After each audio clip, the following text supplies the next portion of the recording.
کہ وہ صرف حقائق معلوم کر رہے ہیں، حقائق معلوم کریں گے کہ کیا سچ ہے اور کیا جھوٹ ہے، اور اس پر کسی قسم کی کارروائی کا حکم نہیں دیں گے۔ انہوں نے یہ کہا کہ اگر کسی جج کے اوپر الزام ہے کہ اس کو رشوت دی گئی ہے تو بجائے اس کے کہ اس جج کا ٹرائل کیا جائے اور اس کو کمیشن کے سامنے پیش کر کے ذلیل و خوار کیا جائے، کیونکہ جسٹس فیض صاحب بھی اسی پروسیس سے گزر چکے جب ان کے اوپر غلط الزامات لگائے گئے تھے۔ اللہ تعالیٰ کا شکر ہے کہ وہ الزامات کلیئر ہوئے، تو ان کو اس چیز کا بہت اچھے طریقے سے ادراک ہے کہ کسی پر کیا گزرتی ہے جب ان کے اوپر جھوٹے الزامات لگائے جاتے ہیں۔ تو کیا یہ بہتر نہیں کہ ان کے ٹرائل سے پہلے ان حقائق کی چھان بین کر لی جائے؟ پھر دوسرے نمبر پر انہوں نے آڈیو لیکس کی جو آڈیوز ہیں ان کے بارے میں فرمایا کہ کیا یہ بہتر نہیں کہ ان کے بارے میں تحقیق کر لی جائے کہ ان میں کتنا سچ ہے اور کتنا جھوٹ ہے، کہ یہ آڈیوز سچی ہیں یا جھوٹی ہیں، فیک ہے اور ان کو بنایا گیا ہے۔ اور پھر دوسرے نمبر پر ان کو کس نے ریلیز کیا اور اس ریلیز کے پیچھے کیا مقاصد کار فرما ہے، اور یہ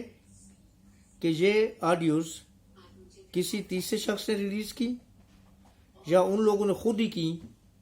کہ جو اس کا ایک کردار ہے، جو اس آڈیوز میں سنے جا سکتے ہیں، انہوں نے خود ہی ان کو لیک کیا۔ یہ بات بھی ان کی صحیح تھی کہ اتنا گند جو ملک میں مچا ہوا ہے آڈیوز اور ویڈیوز کے حوالے سے، سیاست میں یہ گند جو در آیا ہے، یہ دنیا میں کہیں پر ایسا نہیں ہو رہا، اور پاکستان میں تو پہلے تھا ہی نہیں، تو عمران صاحب کے سیاست میں آنے کے بعد سے یہ چیزیں شروع ہوئی ہیں۔ تو کم از کم ان کی حقیقت تو معلوم ہونی چاہیے نا کہ یہ درست ہے یا نہیں ہے۔ اس چیز نے قوم کو ایک ہجان میں مبتلا کیا ہوا ہے، تو اس ہجان میں مبتلا قوم کے لیے کم از کم اتنا تو ہمیں رائٹ ملنا چاہیے نا، قوم کو دینا چاہیے کہ وہ اس کے بارے میں جان سکے کہ کیا سچ ہے اور کیا جھوٹ ہے۔ اور جناب قاضی صاحب نے بار ایسوسی ایشن کے صدر عابد زبیری پر بھی خوب برسے کہ وہ اپنے استحقاق کے لیے، کیونکہ عابد زبیری صاحب بھی اس کسی ایک آڈیو لیک میں ہیں ان کی آواز، تو انہوں نے بھی سپریم کورٹ کا دروازہ کھٹکھٹایا تھا، تو اس بات پر انہوں نے کہا کہ انہوں نے اپنے استحقاق کے لیے تو عدالت میں چلے جانے میں کوئی آر محسوس نہیں کیا، اور وہ عدالت چلے جائے کہ ان کی آڈیوز لیک ہوئی ہیں، لیکن اپنی آڈیوز پر وہ ہر روز ٹاک شوز میں بیٹھ کر بات کر رہے ہوتے ہیں۔ اسی طریقے سے شعیب شاہین صاحب جو ہائی کورٹ بار کے غالباً صدر ہیں، ان کے اوپر بھی یہی چیز انہوں نے کہی کہ یہ لوگ ہر روز ٹاک شوز میں بیٹھے ہوتے ہیں، ہر روز ٹی وی پر آ کر بیٹھے ہوتے ہیں، اور وہاں پر یہ ان کیسز کے بارے میں بات کر رہے ہوتے ہیں جو کیسز عدالت میں زیر سماعت ہیں، اور یہ ہمیں قانون پڑھا رہے ہوتے ہیں۔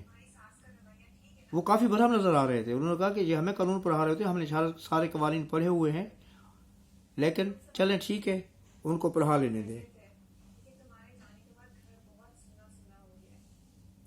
انہوں نے اس آرڈر میں ایک اور بات کا ذکر کیا کہ ہائی کورٹ کے چیف جسٹس بھی سپریم کورٹ کے چیف جسٹس سے مشاورت کے پابند ہیں۔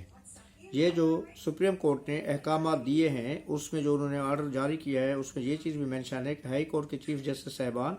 بھی سپریم کورٹ کے چیف جسٹس سے مشاورت کے اور ان سے احکامات لینے کے پابند ہیں، جبکہ قاضی صاحب کے بقول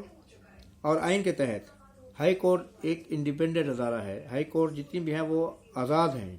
اور آئین کے تحت وہ سپریم کورٹ کے انڈر نہیں آتی، اور سپریم کورٹ کے پاس صرف یہ اختیار ہے آئین کے تحت کہ وہ ان کے کیے ہوئے فیصلوں کو ریویو کر سکتی ہے اور ان کے اوپر اپنی رائے دے سکتی ہے اور ان کے اوپر اپنا حکم دے سکتی ہے۔ انہوں نے اپنی مثال دی کہ انہیں دہشت گردی کی عدالتوں کا نگران جج مقرر کرنے کو کہا گیا تھا، تو انہوں نے اس وقت انکار کر دیا تھا کہ آئین کے تحت یہ کام ہائی کورٹ کا ہے، اور یہ نقطہ کمرہ عدالت میں زیر بحث ہی نہیں آیا تھا، مگر اس کو بھی بینچ کے آرڈر کا حصہ بنا دیا گیا۔ یعنی کہ وہ چیزیں ہائی کورٹ کے بارے میں جو احکامات دیے گئے ہیں اس میں آرڈر میں مینشن کیا گیا ہائی کورٹ کے بارے میں کہ ہائی کورٹ جو ہے وہ چیف جسٹس آف پاکستان سے رائے لینے کی، مشاورت کرنے کی اور ان سے احکامات لینے کی پابند ہیں۔ تو بقول اٹارنی جنرل صاحب یہ نقطہ عدالت میں زیر بحث نہیں آیا، کسی نے اس نقطے پر بات نہیں کی، لیکن جو سپریم کورٹ سے آرڈر جاری کیا گیا اس میں یہ چیز بھی شامل کر دی گئی، یعنی کہ وہ جو 5 ججوں کا پینل ہے انہوں نے اپنے احکامات پہلے ہی طے کیے ہوئے تھے کہ اس میں کیا کیا لکھنا ہے اور کیا کیا کہنا ہے۔ پھر یہ کہ رسپانڈرز جو تھے، جس میں یہ جو کمیشن ابھی بنا ہوا ہے انکوائری کمیشن، اس کے ممبرز بھی شامل ہیں، اٹارنی جنرل بھی ہے اور لوگ بھی ہیں، تو انہوں نے کہا کہ رسپانڈنٹ ہونے کے باوجود بھی کمیشن کو تحریری حکم نامہ نہیں بھیجا گیا، کہ اگر اس کے اوپر اسٹے آرڈر آیا تھا تو اس کو تحریری حکم نامہ، قانون کے تحت تحریری حکم نامہ یا تحریری آرڈر جو احکامات جو ہے نا وہ ان کو بھیجے چاہیے تھے، وہ ان کو نہیں بھیجے گئے، جو کہ سپریم کورٹ، کیونکہ ایسا ہوتا ہے کہ سپریم کورٹ جب بھی کوئی فیصلہ کرتی ہے تو اس کے بارے میں بھی یہ تحریری فیصلے رسپانڈنٹ کو بھیجوائے جاتے ہیں، جو کہ ایک قانونی عمل نہیں ہے۔ ہم اس کو غیر قانونی تو نہیں کہہ سکتے، دوسرے الفاظ میں ہم اس کو غیر قانونی بھی کہہ سکتے ہیں، لیکن یہ کہا گیا کہ یہ قانونی عمل نہیں ہے۔ مگر پھر بھی کمیشن نے مزید کارروائی، جسٹس قاضی فیض عیسیٰ صاحب نے کہا کہ کیونکہ سپریم کورٹ نے جو احکامات دیے ہیں، چیف جسٹس صاحب نے جو احکامات دیے ہیں کہ اس پر اس کمیشن کی مزید کارروائی نہ کی جائے، کوئی کارروائی نہ کی جائے، تو اس لیے اپنی ریزرویشن جو انہوں نے بتائی ہیں، جو انہوں نے کامنٹس دیے ہیں، اس کو تحریری صورت میں لانے کے بعد انہوں نے کہا کہ کمیشن کی مزید کارروائی ہم روکتے ہیں، کیونکہ بہرحال سپریم کورٹ کے احکامات ہیں اور ان کے احکامات کو ماننا ہمارا آئینی فرض ہے، چاہے وہ غلط کیوں نہ ہو۔ مگر پھر بھی کمیشن نے مزید کارروائی اس وقت تک روک دی جب تک سپریم کورٹ کوئی فیصلہ نہیں کرتے، لیکن یہ کارروائی اس وقت تک روکی گئی ہے کہ جب تک سپریم کورٹ اس کمیشن کے بارے میں اپنی آئندہ سماعتوں میں کوئی فیصلہ نہیں کر لیتی۔ پھر سپریم کورٹ نے پرسنل رائٹس پر بات کی ہے، اس کے بارے میں انہوں نے یہ کہا ہے کہ اگر یہ بات کچھ فریقین کی آپس کی بات ہو تو اس میں تو یہ پرسنل رائٹس آ جاتے ہیں، رائٹ آف پرائیویسی آ جاتا ہے، جو اس کے رائٹ آف پرائیویسی کے زمرے میں آتی ہیں، لیکن جب ان باتوں سے کسی اور بندے کا مفاد وابستہ ہو یا کسی اور بندے کو نقصان پہنچ رہا ہو، جو کسی تیسرے فرد کو جو ہے اس کا کوئی فائدہ پہنچ رہا ہو، تو پھر یعنی کہ کوئی تیسرا متاثر شخص اس میں موجود ہے ان دو کے علاوہ جن کے بیچ میں یہ بات ہو رہی ہے، تو پھر اس کے لیے یہ ہوتا ہے کہ اس کی انکوائری ضرور ہونی چاہیے، اس میں یہ پھر رائٹ آف پرائیویسی نہیں آتا، تاکہ وہ چھپے ہوئے راز